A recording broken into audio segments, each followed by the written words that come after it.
दोस्तों, इस दुनिया में 90% लोग अनसक्सेसफुल है और सिर्फ 10% लोग ही है जो सक्सेसफुल है। ऐसा कौन सी गलतियां 90% लोग करते हैं और ऐसी कौन सी गलतियां हैं जो वो 10% लोग नहीं करते हैं। आइए एक बुक के माध्यम से जानने की प्रयास करते हैं। रिच डैड पुअर डैड पुस्तक रॉबर्ट टी कियोसाकी द्वारा लिखी गई है, जिसमें पैसों का मैनेजमेंट करना बहुत अच्छी तरह से बताया गया है। और यह भी बताया गया है कि अमीर लोग और गरीब लोग अपने बच्चों को कैसे पैसे का मैनेजमेंट करना सिखाते हैं तथा पैसों के बारे में क्या क्या बताते हैं। दुनिया में हर व्यक्ति अमीर बनना चाहता है। वह भी चाहते हैं कि उनके पास अच्छी गाड़ी हो, अच्छा घर हो और उनका अच्छा बिजनेस हो, अच्छा कमाए और अच्छा खाए। परंतु कुछ लोग अमीर बन जाते हैं लेकिन कुछ लोग अमीर नहीं बन पाते हैं। शायद उनके सपने अधूरे रह जाते हैं। सब चाहते हैं कि उनके पास करोड़ों रुपया हो, परंतु वह अमीर क्यों नहीं बन पाते हैं? उसका कारण है कि वह पैसों का मैनेजमेंट करना नहीं जानते। उन्हें नहीं पता होता कि पैसों का मैनेजमेंट कैसे किया जाता है। ठीक इसी कारण से आदमी और अमीर नहीं बन पाते हैं। जो अमीर लोग होते हैं उनको पैसों के मैनेजमेंट के बारे में अच्छा सा ज्ञान होता है। वह पैसों का मैनेजमेंट करना अच्छी तरह से जानते हैं और वह उस पैसों को अच्छी जगह इन्वेस्टमेंट करते हैं जहाँ से उनका लाभ हो सके। और इसीलिए अमीर अमीर होते जा रहे हैं और गरीब गरीब बनते जा रहे हैं। दोस्तों, बचपन में हमें हमारे माता पिता द्वारा हमें यह बताया जाता है कि यदि हम अच्छे से पढ़ लिख लेंगे और अच्छे नंबर प्राप्त करेंगे तो हमें जीवन में अच्छी नौकरी मिलेगी, उससे हम बहुत सारा धन कमा सकेंगे। लेकिन दुनिया में कई ऐसे लोग हैं जो बहुत सारी पढ़ाई की हैं, उनके पास कई डिग्रियां हैं और अच्छी खासी जॉब भी कर रहे हैं, परंतु उनको आर्थिक स्थिति मजबूत नहीं है। उनके पास पैसों की कमी है, वह अच्छा घर नहीं ले सकता है, उनके पास गाड़ी भी नहीं है। ऐसा क्यों होता है? तथा दूसरी तरफ ऐसे लोग भी होते हैं जो कम पढ़े लिखे होते हैं और उनके पास जॉब भी नहीं होती है और ना ही जॉब के लिए इधर उधर भटकते हैं, पर फिर भी अमीर लोगों में गिने जाते हैं। हम यदि उदाहरण के रूप में जानें तो आज भारत के सबसे बड़े अमीर व्यक्ति में गिने जाते हैं धीरू भाई अंबानी, जिन्होंने बहुत कम पढ़ा लिखा है लेकिन आज भी वह बहुत अमीर आदमी है। अगर हम बात करें तो पढ़ाई और लिखाई से लोग अमीर बनते हैं, तो ऐसा बिल्कुल भी नहीं है। यह सोच बिल्कुल ही अमीर नहीं बनाती है, बल्कि हमें फाइनेंशियल मैनेजमेंट आना चाहिए। हमें किस तरह से फाइनेंशियल मैनेजमेंट करके अमीर बन सकते हैं, जहां इस रॉबर्ट टी कियोसाकी पुस्तक रिच डैड पुअर डैड में बताई गई है। रॉबर्ट टी कियोसाकी के बारे में बात करें तो उनके दो पिता थे। एक पिता बहुत ज़्यादा अमीर थे तथा दूसरे पिता बहुत गरीब थे। अब आप पूछेंगे दो पिता कैसे हो सकते हैं? तो जी हाँ, जो इनके असली पिता थे वह बहुत गरीब थे और बहुत पढ़े लिखे थे। उनके पास काफ़ी डिग्रियां थीं, परंतु वह जो उनके दूसरे पिता थे वह अपने बेस्ट फ्रेंड के पिता को ही अपना पिता मानता था, जो बहुत ज़्यादा अमीर है और अपने क्षेत्र में काफ़ी सफल भी है।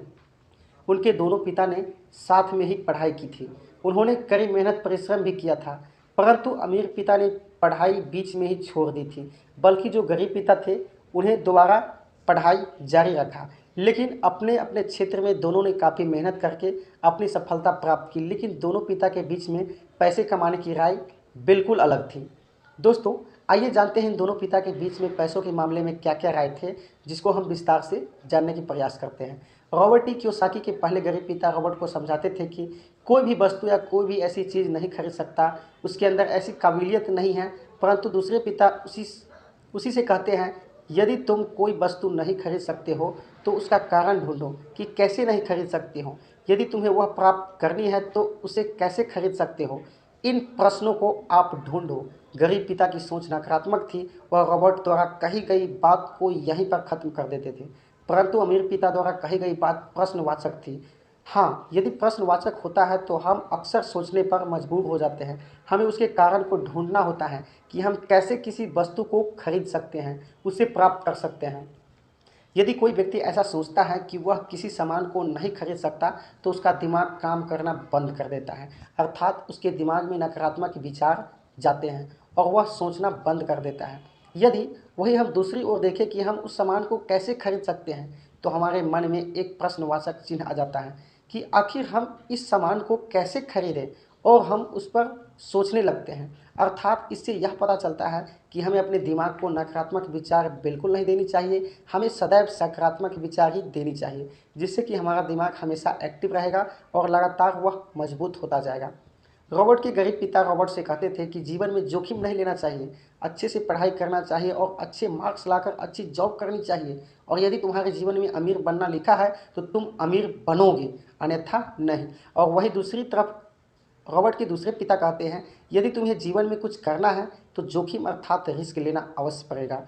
आप अपनी पढ़ाई पूरा करें, परंतु पढ़ाई के साथ साथ आपको फाइनेंशियल मैनेजमेंट भी आना चाहिए, जैसे कि पैसों को मैनेजमेंट करना आना चाहिए। हमें जीवन में संपत्ति और दायित्व का विशेष ध्यान रखना चाहिए, क्योंकि संपत्ति से धन की बढ़ोतरी होती है तथा दायित्व से धन की कमी होती है। इस पर विशेष ध्यान देना चाहिए। यदि आप जीवन में अधिक पैसा कमाना चाहते हैं और बहुत अमीर आदमी बनना चाहते हैं तो आपको अपनी संपत्ति बनाना चाहिए, जैसे ज़मीन खरीदना चाहिए, सोना व आभूषण बनवाने चाहिए। और यदि आप यह सब नहीं करते और आप लोन लेते हैं, गाड़ी लोन पर लेते हैं, घर लोन करवाते हैं, तो आप जीवन में कभी अमीर नहीं बन पाएंगे। रॉबर्ट के दूसरे पिता कहते हैं, यदि तुम काम करते हो तो तुम्हें उनका 10% अपने लिए रखना चाहिए, जिससे कि तुम्हारी आय प्राप्त हो सके तथा उसे खुद को इम्प्रूवमेंट करने में लगाना चाहिए। गलतियों से सीखें। रॉबर्ट के दोनों पिता ने रॉबर्ट को बचपन में ही बताया कि यदि तुम कोई गलती करते हो तो उस गलती को दोहराना मत, उस गलती से तुम सीख लेना और उस गलती को दोबारा ना करने की इच्छा रखना, जिससे कि तुम जीवन में आगे बढ़ सकोगे और एक उच्च मुकाम को हासिल कर सकोगे। पैसे के लिए काम करना। रॉबर्ट की पहले पिता का कहना था कि हमें पैसे के पीछे नहीं भागना चाहिए, हमें पैसों के लिए काम नहीं करना चाहिए, हमें काबिल होने के लिए काम करना चाहिए। बल्कि दूसरे अमीर पिता का कहना था कि हमें पैसों के लिए ही काम करना चाहिए, हमें पैसों कमाने के नए नए तरीके ढूंढना चाहिए। मौक़ों की पहचान करना। सभी को अमीर बनना है, परंतु वह अच्छे मौके की तलाश करते हैं, लेकिन अच्छा मौका बताकर नहीं आता। अच्छा मौका बताकर नहीं आता, हमें अच्छे मौक़ों की पहचान करनी होती है। जिसने अच्छे मौक़ों की पहचान कर ली वह जीवन में आगे बढ़ गया। चलिए इस उदाहरण के रूप से समझते हैं। एक आदमी एक शहर से गुजर रहा था। उसने एक घर पर एक बोर्ड लगा हुआ देखा। उस घर पर लिखा हुआ था हाउस फॉर सेल।